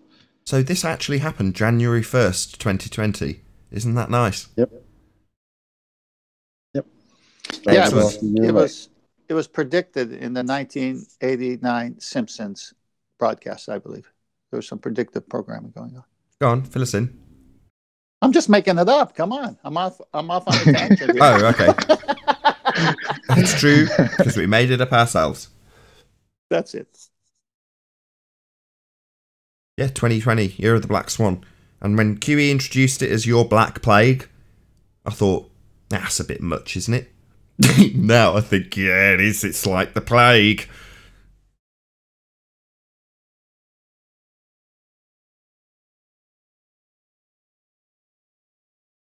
Yep. Notice the absence of ballers coming to the show since the Black Swan. That's cool. They like to respond in echo chambers. So while they're out there criticising me for the way I produce my show, in other words, I keep my guests under control if they try and obfuscate a point that's being made and talk continually, verbal diarrhea. Obviously, I've got to control that. Well, they object to it, and when they're objecting to it, typically they're taking out sections, editing them, taking all the time they need to respond to the little section that they've trimmed out, making a video responding to that specific section, maybe having 2 or 3 attempts to get the words correct, and then moving around the timeline a little bit, chopping this bit, chopping that bit. You know, you can take as long as you like when you're making an edited response. And then they publish it like they're responding to me, while simultaneously criticising how it's done live, how the real men debate. Yeah? Well, that's okay. I can do the exact same thing. I can take their video, take out the little section where they say, yes, we've got a geometric horizon and an apparent horizon. And I can put that in a video and go, hello, Dumbo. We've only got one horizon. It's just not geometric. So, you can play at that game. The thing is, I can do that like them at my leisure. I can take as long as I like over it, put as much or as little effort in as I want. It doesn't change the fact that I still have an open door. And anybody right now can walk into this bar, like they frequently do, and go, we've got scientific evidence for gravity. And they can slam it on the table, and I have to deal with it there and then. On the fly. Without any prep. Without any time to move those little sliders around or rehearse my response. None of that. But obviously you can be critical of the way the show's run if you don't like the fact that the fundies don't get the opportunity to rumpus the living crap out of a decent response. Then you can criticise that. Doesn't change the fact that we've got a live debate, and anybody can and does join and try and argue their point. And there's been plenty of embarrassing moments for us on the flat earth side of things. We thought we saw Ireland in those pictures, you know? How embarrassing. And you know how it was pointed out that we didn't see Ireland? Because I had the same exact bar with the exact same open door, and the fundies came in and they told us. They really rubbed it in too. Yeah, can't see Ireland. There's too much physical earth curve obstruction. Here's the geometry that shows you. Right, fundies? Yeah, well, they came into the bar, they made us all look stupid, and now as it turns out, that whole ordeal was for nothing. They were drawing straight line tangents and doing actual geometry, and yet talking about how the light was bent. Wow, that was a complete waste of time. Those morons are obviously long gone from the bar now. Not even their dust remains. But they're still recorded. You can still hear those fundies arguing about the physical geometry that they're drawing straight lines to and claiming how much the physical horizon's blocking things in the distance. You can still see those times when they strolled into the bar and caused a bit of havoc. What we got now? Birds tweeting. Yeah, you could still hear the old ghosts. Yeah, we do. Strolling around haunting it. Yeah. The old ghosts of the old gunslingers that used to come into the saloon. We don't have a geometric horizon. No, we do. I wonder when they were making fun of us, when you said that it was Ireland we were seeing and they were going so hard. I wonder if they thought that years later they'd be arguing that you've never seen the geometric horizon. Wonder if that was in the cards for them. Saying things like, yeah, you're basically saying when it was all happening back in the day, we were saying that's just perspective. No, that's Earth curvature blocking the bottom of boats. That's a geometric horizon. Now, no, it's just perspective. What? Well, they say it's apparent. So to just rephrase what 10th Man's just said, they used to say, no, we don't apply the apparent sizes. We're dealing in physicality and geometry. That's why we're using a geometric calculator for the Earth. It doesn't deal in apparent sizes. We're dealing in how much physicality is blocking the bottom of this Isle of Man. So let's draw a straight line to it in the model and assert how much physicality is blocking it by how many feet. Don't need to know the angular size. We only need to know the feet and inches actual size because it's not dealing in apparent sizes. Fast forward 3 or 4 years. Well, obviously we've got an apparent horizon. Oh, really? We've got apparent, have we? Well, when we were arguing about the geometry, you were telling us that we shouldn't use apparent sizes. Now we've got to worry about how everything's apparent. Yeah, we've been saying that for years. Why doesn't your calculator deal in it then? Somebody trying to say something in Discord. It's funny, how many times did you ask him, why does your calculator not account for perspective? What was usually the answer to that, Nathan? It does. No, it doesn't. I think I still know some ballers that still claim, yeah, but they do it afterward. So that wouldn't be in the calculator then, right? That would be after? Right. Right. Yeah, I think because Walter Bislin's... No, I've heard that. It still would it could apply. It's not going to make any sensible result, of course, but doesn't that's apply even what they claimed back in the day. Doesn't apply. In Walter Bislin's calculator, he's got an angular size calculator that sits alongside the geometric calculations that use feet and inches. It's clear. You can tell it's not using perspective. The feet and inches values are being used. So while he's got... Who's making that racket? Dude, what is it? 33 perks? Ugh. It's Gatekeeper. Gatekeeper 33. He's taken care of. Thank you.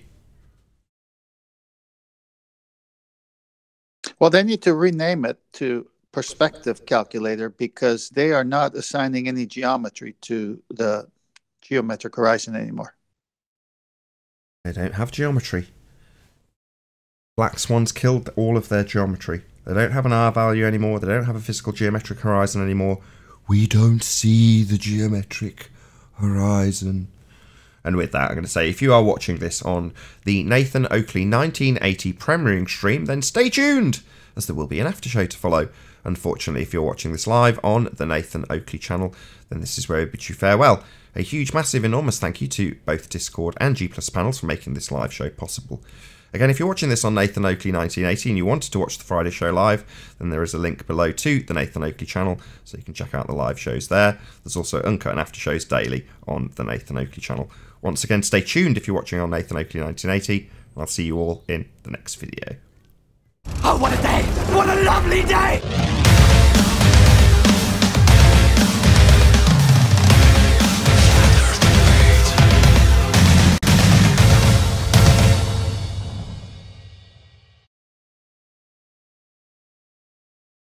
Now I'm thinking of a baller themed like haunted house type of carnival setup thing. The ghosts of Rumpus and George. And we do. We do. There is a geometrical curve. Look. Hey, Nathan, are you back? Yeah. I have some good That example. That was excellent when you had the Muppet Vision next to the 3 pictures of the platforms and you described it. If you can cut that out, I think this was one of your best explanations of it, especially with the visuals that you used. Oh, were you watching the live stream? Yeah, I have my phone here, and I saw see. you going to it. I thought, because see, when you talk about Muppet Vision and side angle view and actual sizes and how with distance, they say that it still holds the actual size, even though perspective obviously is going to make it look smaller because you can't see forever, blah, blah, blah. So, you know, you say that all the time, but today with the 3 platform pictures showing distances and the way you connected, I think it was your best to where you could reach a lot more people. That's just my opinion.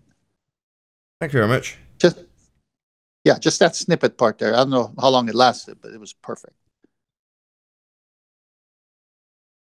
That was great. No, I like these times best. You know, as much as it's a debate show and I want the Globies on, obviously they're still reacting to our stuff, like I said in the show. They're doing it in their own echo chambers and reacting at their own leisure with snips rather than live. Well, that's fine. They're still reacting. It means I've got to do a bit more work doing the searches to find how they're reacting to this argument, specifically this argument, the Black Swan. And I find them. So hence, you've seen more trimmed out videos because they're not joining the debate. Now, a week ago, I thought I'll gear myself up for this. Hope it's just a week. But not fuss. I'm much more relaxed doing it this way. Plenty of stuff to talk about. We're still debating the subject. Don't need them here. The fact that it's quiet is because it's chaos at their end. Their barracks is in disorder, ours is not. Just because it's nice and quiet here and we've got a nice guard patrol running around, not even running, casually strolling, and everything's all quiet on the Western Front, doesn't mean that they're not in total disarray and disorder and chaos, because they are. I know it, and everyone on the panel knows it. Doesn't mean we can't talk about it. Doesn't mean we can't reiterate the fact that they're in disorder and chaos. If we sit on our laurels and just go, oh, well, let's talk about the Matrix, we didn't get around to it, let's do that now, then that'll be the opening for it to get forgotten about. And suddenly we're into them arguing about geometric horizons and doing the hand wave. When it comes to pointing out the Black Swan, hold on, what do you mean being blocked? How much? Why are we working out how much is being blocked? Black Swan, mate. No, we don't see a geometric horizon. Anyway, back to the geometry. It's being blocked by this much. And you're like, well, hang on. No, it's much more fun to address the fact that you're hand waving us having a physical obstruction whilst simultaneously asserting how much physical obstruction we've got in feet and inches. Right. It's the worst It's more clusterfuck ever. an underhanded tactic to just tell us, stop talking about it. Yeah. Stop talking about it. Let's move on. Yeah, they do that too. Wishful thinking, though. Oh, it's been debunked all over the place. Black Swan, barbecued swan, man. Been debunked. Oh, really? Debunked meaning you We now got say nothing. you don't... This only disproves R at best. Yeah, exactly. At best, this disproves our entire argument. You think you've got to win? All you've done is defeat us.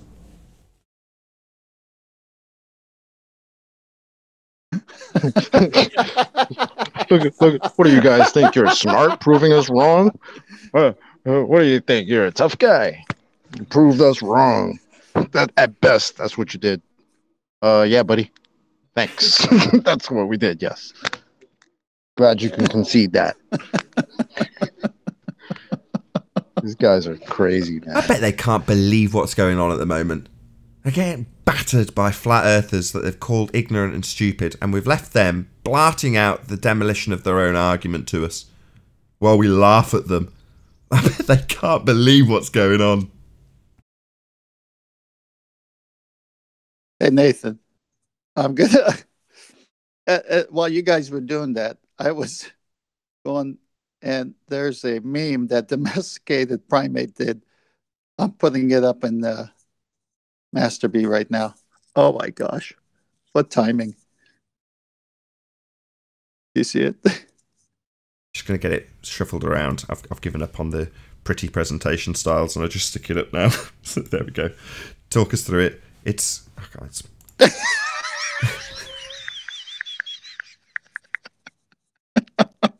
Read it out. Read it out. Someone else read it out. The R is backwards. I'll read it. It's like I keep telling me.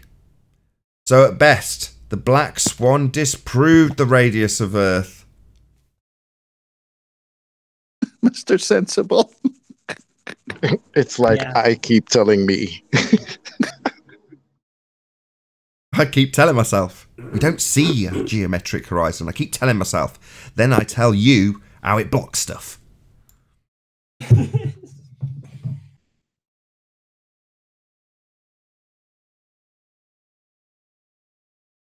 Is there any I have some that good could tell us how example wrong of, we are in Discord?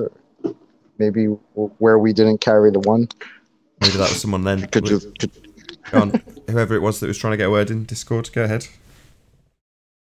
I have some good example of this religious zealots.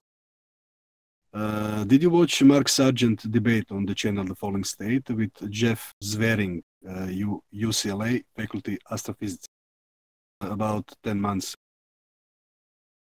Maybe, but I can't remember. Carry on all the same. Okay. He was asked by the host show, does he believe the Earth is round? He said he believed. He was asked if he was 100% sure. He said, to the best I can measure. Then he said, the biggest reason we live on a ball is because when we look how things work, everything fits into the model. He mentioned gravity and how gravity works in the lab. Gravity works in the lab, and distance to the galaxies proves. He said he could not prove the Earth is not flat in a sense of having 100% proof. He said he had a challenge and struggled with it because a lot of data and scientific data point to the globe. And then he said that we have images. We went to the moon, and the simplest explanation is that we are on the globe. And there should be a big conspiracy to hide the flat. What is my point?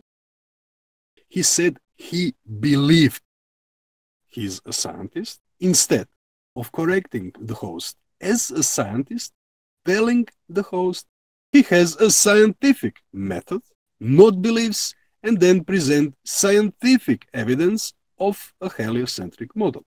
Images from space are not scientific proof, as a picture of unicorn is not scientific evidence of the existence of a unicorn.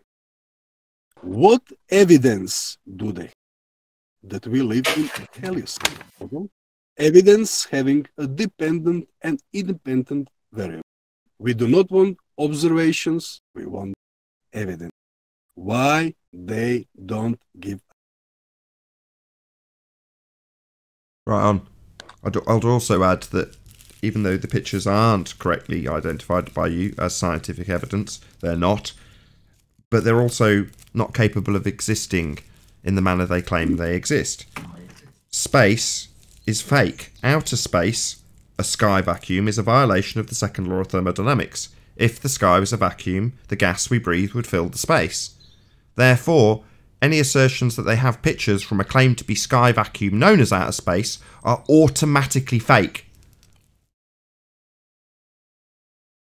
Yes, you are absolutely right. You talk about that in every show. So I said that images from space are not proof. But the biggest horror in this is this guy is teaches people in faculty this bullshit, and that's the biggest horror in I see something I don't know, in 1 kilometers, and I say this is the bear. You said this is the rabbit. Who is right? Can we see that bear or rabbit in 1 kilometers away? That's that's their whole. They live in Narnia, and they present our children that Narnia as fact without any evidence, scientific evidence. They do not use scientific method. They are just grabbing money and inventing bullshit. That's it. Yeah, just so stories. You have a collect call from the Greenville County Jail. This is Nathan Thompson. To accept, press 1. To decline, press 2. Beep 1. What's up, guys? How you doing? How's it going? Yo, what's up, bro? How's our little jailbird? Good to hear from you guys, dude. I love you. So what's the lowdown? What's up, Dave? What's the skinny on this What's claim the that you've what? been harassing children? That's the claim I've got parroted in my comment section. Yeah, if you check the meme I just posted, apparently, giving money to 8-year-olds dressed up, 8-year-old boys dressed up as girls. No cops were called. Adults dressed up in drag, reading stories to kids. No cops are called. But you tell them large bodies of water don't curve, and the cops need to come out. It's just. Where did you post the meme? Yeah, the meme's in the chat. It's hilarious, dude. One of the best memes I've. Can I say something? I'm not the expert on it. In that, if you they obviously think that we live on a ball. So if on a ball, then we must have geometry. When if you are standing door and you look at geometric edge, then everything behind that geometric edge, or let's say we have island with building. This building is tilted away from us. How when they say everything refracts, how that building is reflected in a way that we look at this building, how like it is built in front of us. It is not tilted anymore. What would happen if we have some tower tilted towards us near that building, which is refracted, that we see it's not tilted anymore? Do you understand my point? They're not tilted. How that works? They're not tilted. Yes. You watch. They say everything refracts above horizon, and we see that what is refracted as things that are not tilted away from us. Because if you are on the ball and you are on the top of the ball, and you have some, I don't know, pencil 3 centimeters away from you, this pencil looks like it's tilted away from you. Not when you look from your position, it's not straight up. It's tilted away. I kind of know. You'd have to produce something visually to go along with this explanation, because I'm trying to track along with you. I'm 90% there. Yeah, has done. I know my English is not so I get good. what he means. I mean, if we lived on a ball, that's how it would work. Things that are supposed to be going behind the quote unquote curvature or geometric horizon would have to, out of a necessity, would have to be tilting away. I get exactly what he means. Right, and what we see is what we see is a claim to be geometric earth curve obstruction for everything that it's blocking being perfectly perpendicular. That's right. How we can see that I don't know, building or tower that looks like it's in front of us in a perpendicular, or how to say, I don't know, not looking tilted. Right. I agree. I mean, they justify it by just using a bit of sleight of hand and using the angular size, not the angular size, the degrees of curvature, which is a very small number at even the distances that we're looking at through P9000s or whatever they are.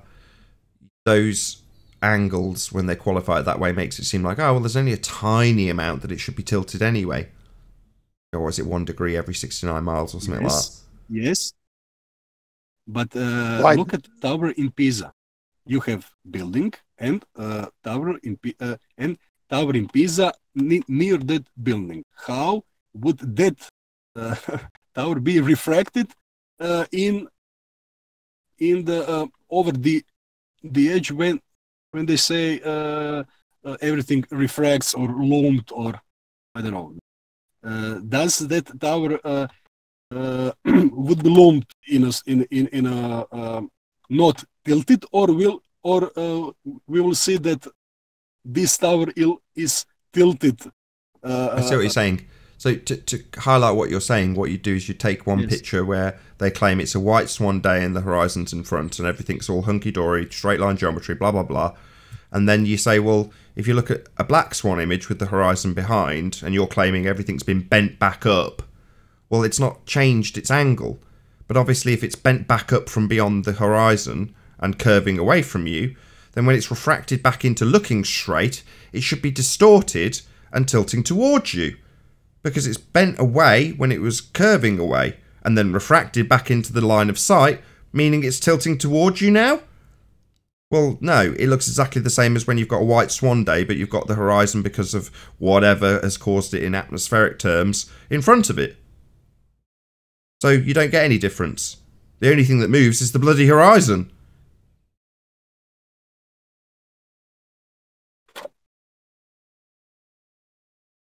Hey, Sleeping Warrior.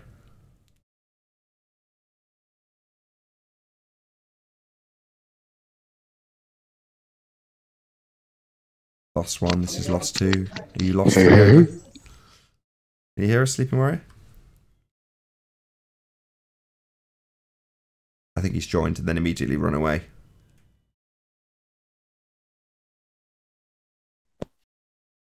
How was your show today, Arwin?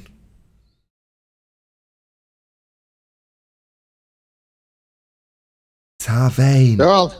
They're all a moot. They've all run away. We've got 10 minutes left on the episode. Well, I was going to say something while the guy was talking, but I'll do it now. When you showed your Muppet Vision example today, they don't have that slight different degrees of change as you look out. It's a severe ball that viewer or observer height on the Muppet Vision shows. And then when he's looking out, he's not looking straight out like you would, like in the natural world. Say you're at the seashore looking at the horizon in front of you, you're looking straight out. On that Muppet Vision, he's tilting his head down to match that curve that we never see. Right. Quantum Razor sent me some audio clips. If I can get them to work in Skype. This failed last time I tried it. It went really quiet, but should I give it a go? Sure. We have John LeBon Clown and George the Space Git Retard. 29 September 2018. So, John, that's not what I've done. I've said, which north are we talking about? There's several. Oh, there are? What are the several norths? Not George. I don't care about you. You're thick. Okay. Well, I also don't know what the several norths are, so can you help me? What are the several norths? Really? So we have two daft numpty baltards that go a hammering away on the C4 fire that don't know the different Norse. This is tantamount to an alleged carpenter not knowing what a framing square is, or a butcher not knowing what a ribeye is. And a special bonus. 2 minutes before this debacle, your collective self-admitted train wreck, you were asking Nathan for a map. You just can't make this shit up, folks. Tweedledee and Tweedledum. You know when you're sitting in class for a week daydreaming, not paying any attention to the blocks of instruction, and the professor suddenly exclaims, "Test tomorrow, any questions?" Hopefully you realize you're trapped in a dilemma, sort of a catch-22. You absolutely need to ask questions, but if you ask any questions, you're exposed. The professor, along with everyone in the class and their sisters, knows exactly where you're at. This is what's happening now to you two bozos. The truly hilarious thing? You don't even know it.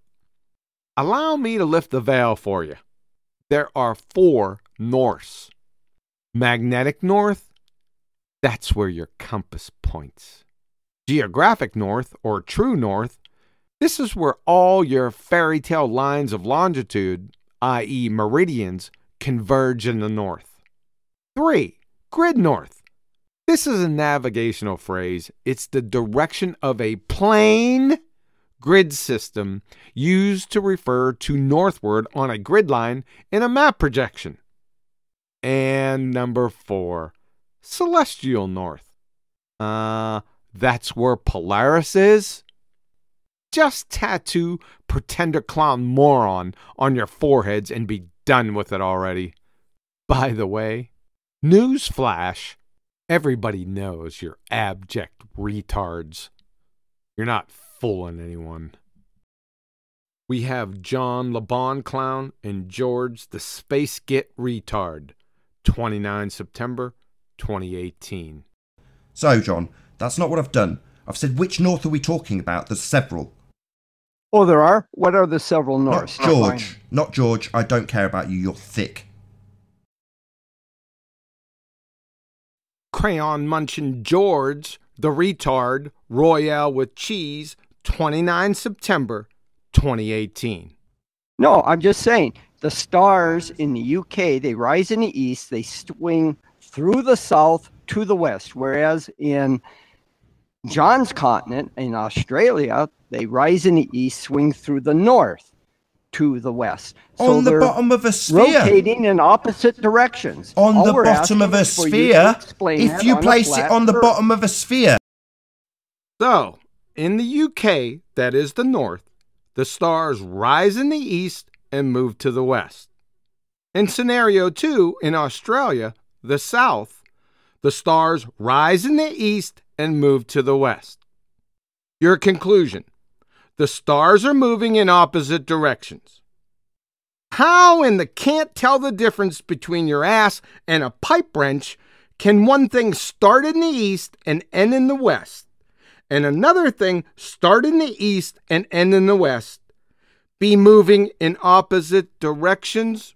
Por favor? Essay! You need to turn your tricycle in at the next depot and report to the Who and Where the Fuck Am I institution immediately.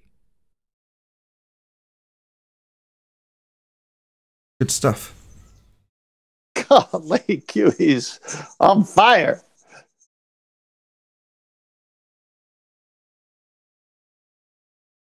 Oh my gosh, that was so funny. That was great. You got away with words, bro. Who's recording? He's not actually here. That was good. I wish I went flat Earth sooner. Oh, yes, I am. Oh, God. Jesus. Somebody turn him down. Hey, QE. Good to have you. Good to have you.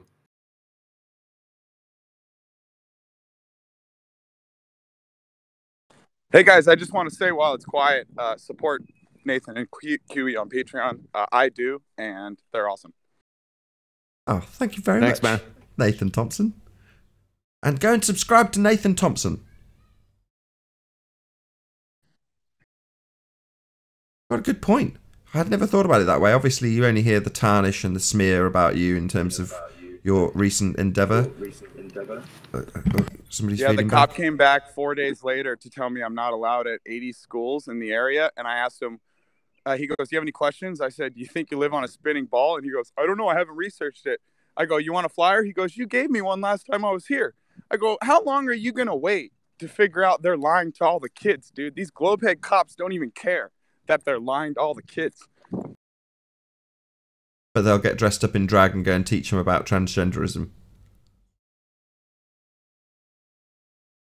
In school. I wonder if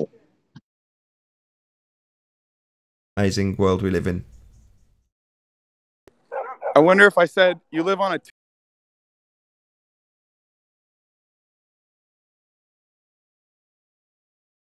They'd probably think you're a nutter anyway.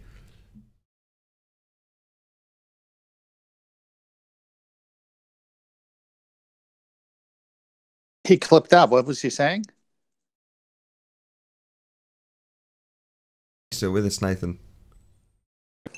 Oh, yeah, guys, I was just saying, I wonder if I would have gotten in trouble if I said Earth's a tilted cartoon pear. If you'd have phrased it like that, probably.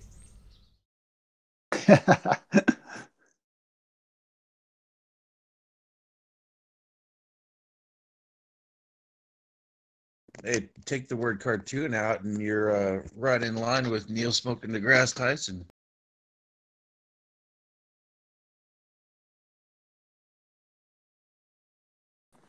I think it'd be so funny to dress up like Satan and go to a church and tell everyone, don't be fooled by God. Earth's a globe.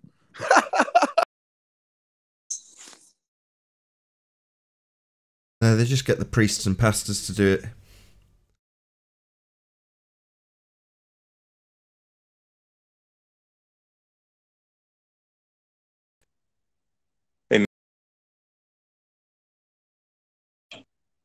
This is SC Montreal. I was on the show the other day and I told you that I believe the upper echelons believe the black swan, that they know it.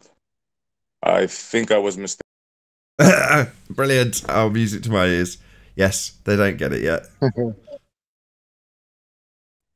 Yeah, you and Quantum Eraser are correct once again. I had a discussion on Discord on Jose's with a couple of them. One is a troll named No Name. A couple other ones I never heard of. And Bob, the pseudoscience guy, I had a go with him. Well, I did finally get him to admit that 3959 means that at least the Earth is larger, but they still have no clue. You guys are right.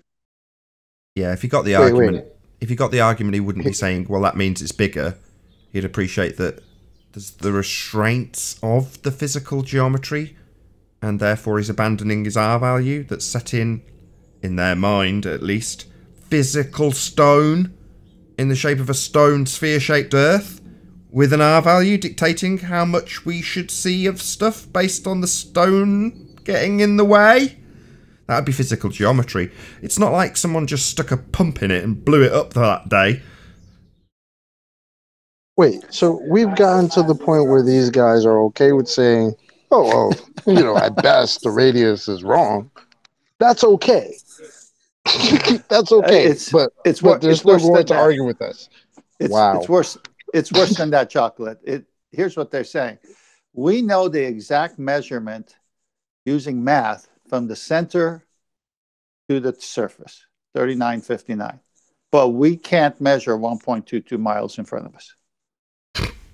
And with that, I'm going to say a huge, massive, enormous thank you to all of you who did tune in on the Nathan Oakley 1980 Premiering stream. Once again, if you did want to watch these shows live, when they are live, then subscribe to my second channel, which is Nathan Oakley, link in the info box below this video. Another massive thank you to today's Discord and G Plus panels for making this after show possible. I've been Nathan Oakley, and I'll see you all in the next video. Oh, what a day! What a lovely day!